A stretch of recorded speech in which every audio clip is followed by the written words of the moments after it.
Meus irmãos e minhas irmãs, aqui quem vos fala é o Padre Fábio Farias.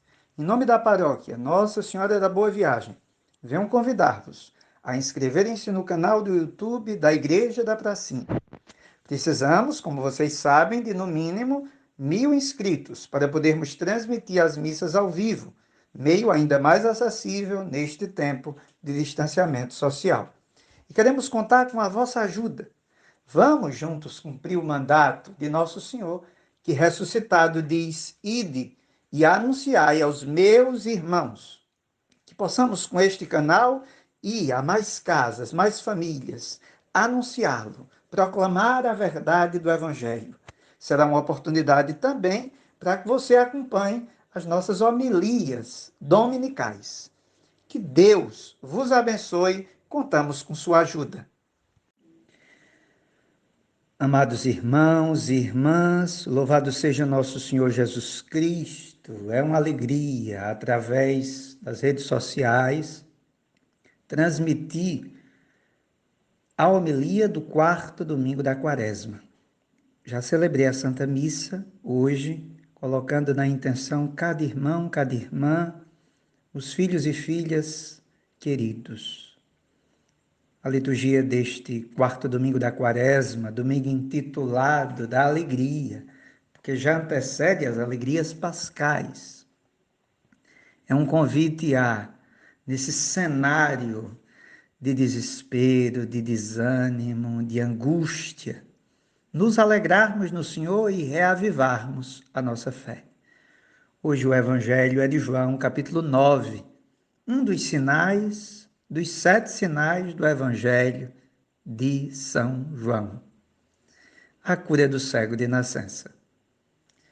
Jesus viu esse cego de nascença e teve compaixão, como teve de tantos cegos, coxos, aleijados nos evangelhos. E imediatamente ele vai em socorro desse homem e lhe concede a cura da cegueira.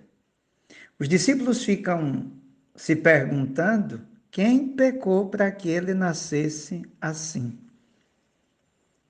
E Nosso Senhor vai dizer que nem foi ele, nem foram seus pais, mas ele nasceu assim para que se manifestasse a obra de Deus.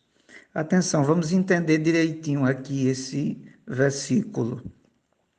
Na mentalidade judaica, sobretudo lá no livro do Êxodo, confere depois capítulo 20, versículo 5, há uma analogia bíblica que diz que os pecados têm a ver com as doenças e os males. O livro de Jó, fazendo uma leitura do livro de Jó, quem sabe esse tempo de quarentena é um tempo propício para a gente ler Jó. Ele vai por outro viés, ele não vê essa relação e vai tirar do sofrimento coisas boas, positivas. E o profeta Jeremias, como também o profeta Ezequiel, vão nos acusar para a responsabilidade que temos diante do bem e do mal. Mais do que relacionarmos os males e as doenças com os nossos pecados, é mais importante assumirmos a responsabilidade de nossas faltas.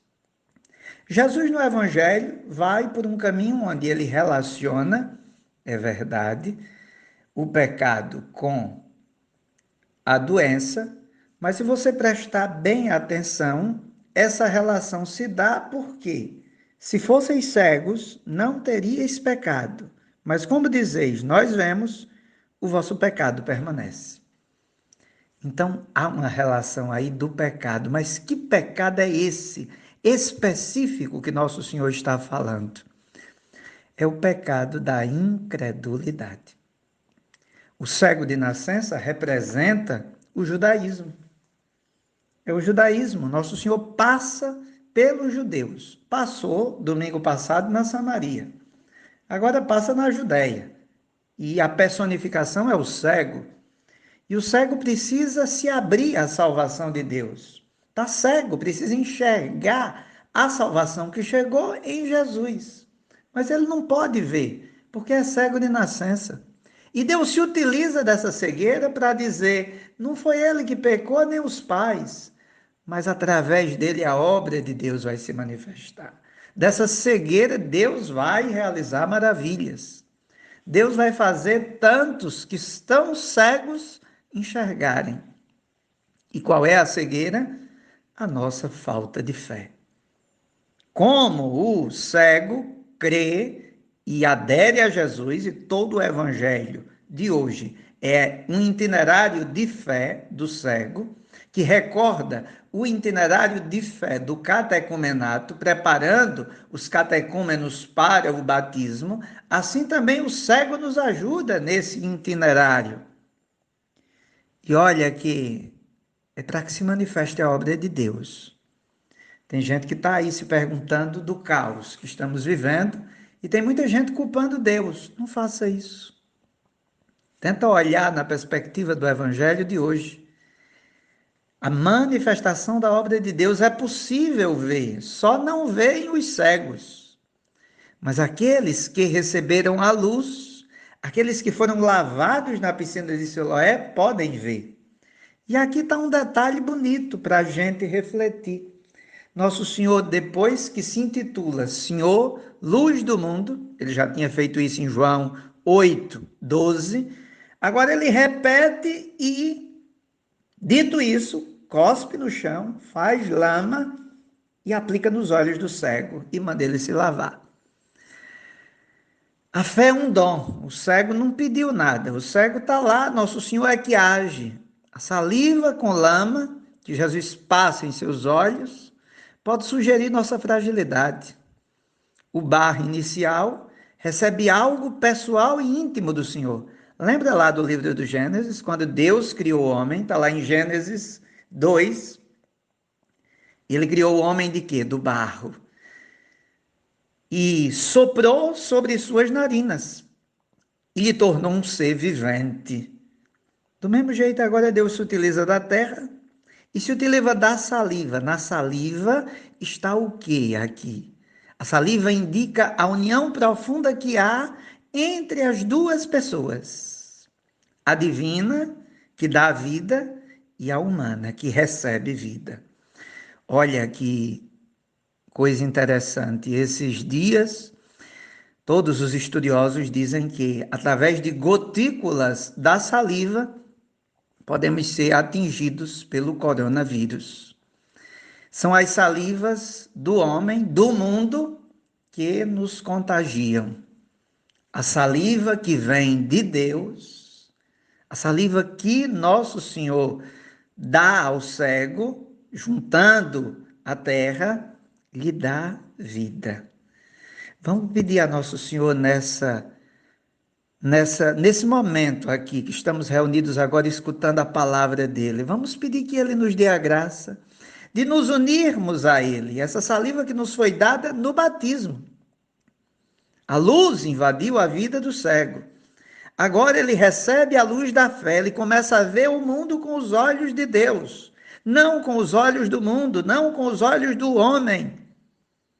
A saliva gerou união profunda dele com Deus. Vamos pedir a nosso Senhor que nos dê essa graça de compreendermos o que Ele quer nos falar, o que Ele nos quer manifestar com este Evangelho. O cego vai e se lava na piscina de Siloé, que significa enviado, e uma vez lavado ele volta enxergando. Oxalá voltássemos este dia enxergando. A fé é a abertura dos olhos para ver, para crer. A vida cristã deve se mover pela fé. A existência humana se move pela fé. Vimos que o cego entrou em choque com os poderes da época. Vejam que dos versículos 8 até o 34, nós temos um interrogatório. Os fariseus, os judeus, os pais dos cegos são interrogados porque há uma tensão entre a sinagoga e a igreja que está nascendo. E por isso os pais, apesar de saberem que o filho está curado, rejeitam para não serem expulsos da sinagoga. Vejam que o cego, ao invés, é expulso da sinagoga. Ele não tem medo de ser expulso, porque ele só sabe de uma coisa, que ele era cego e começou a ver. Vamos pedir, meus irmãos, minhas irmãs, a Deus a graça de vermos. Vejam que no final do Evangelho o cego se encontra com Nosso Senhor. E Nosso Senhor vai deixar claro que a verdadeira cegueira é não crer nele, é a incredulidade. Quantas e quantas vezes, durante estes últimos dias, não fomos incrédulos, não fraquejamos na fé, não fomos fracos. Hoje é o grande dia de dizermos: eu creio, Senhor. Foi a atitude do cego. Ele acreditou naquele que o curou. O batismo realiza em nós esse toque que nos ilumina. E por isso ali Deus nos escolhe como escolheu Davi, na sua fragilidade, para ser instrumento de Deus. Que possamos hoje viver o que São Paulo nos diz: outrora eres trevas, agora sois luz.